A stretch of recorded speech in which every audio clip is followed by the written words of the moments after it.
Hello friends, Kota legal connect पर आपका एक बार फिर से स्वागत है। क्या एक बहू को अपने सास ससुर के भरण पोषण यानी मेंटेनेंस की कानूनी जिम्मेदारी उठानी पड़ सकती है? हाल ही में इलाहाबाद हाई कोर्ट ने Rakesh Kumar and another versus state of UP में सेक्शन 125 सीआरपीसी, जो अब सेक्शन 144 बीएनएसएस हो चुकी है, के तहत एक बहुत महत्वपूर्ण और विस्तृत कानूनी व्यवस्था दी, जिसे हर परिवार को समझना जरूरी।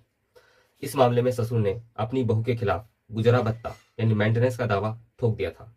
अदालत ने कानून की गहराई से व्याख्या करते हुए कहा कि सेक्शन 125 सीआरपीसी का जो मुख्य उद्देश्य है, उन व्यक्तियों को सहारा देना है जो खुद का भरण पोषण करने में असमर्थ हैं, लेकिन इसके दायरे में आने वाले रिश्ते बहुत सीमित हैं।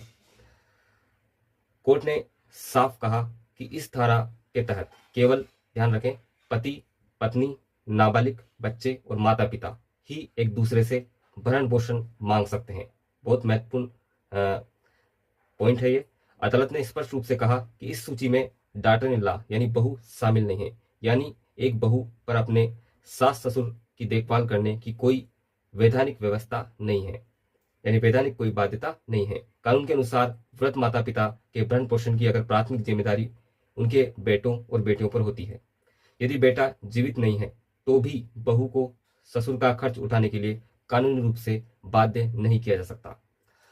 यह एक और महत्वपूर्ण बात यह है कि maintenance and welfare of parents and senior citizen act 2007 के तहत कुछ विशेष परिस्थितियां हैं जिनमें वारिसों से यह जिम्मेदारी मांगी जा सकती है। लेकिन जहां तक सीआरपीसी की धारा 125 या जो नई भारतीय नागरिक सुरक्षा संहिता बीएनएसएस है उसकी धारा 144 का सवाल है, बहू को इस जिम्मेदारी से पूरी तरह से बाहर रखा गया है।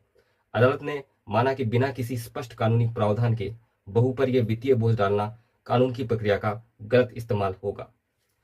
अक्सर पारिवारिक झगड़ों में दबाव बनाने के लिए ऐसे मुकदमे किए जाते हैं, इसलिए सही कानूनी धाराओं की जानकारी ही आपका सबसे बड़ा बचाव है।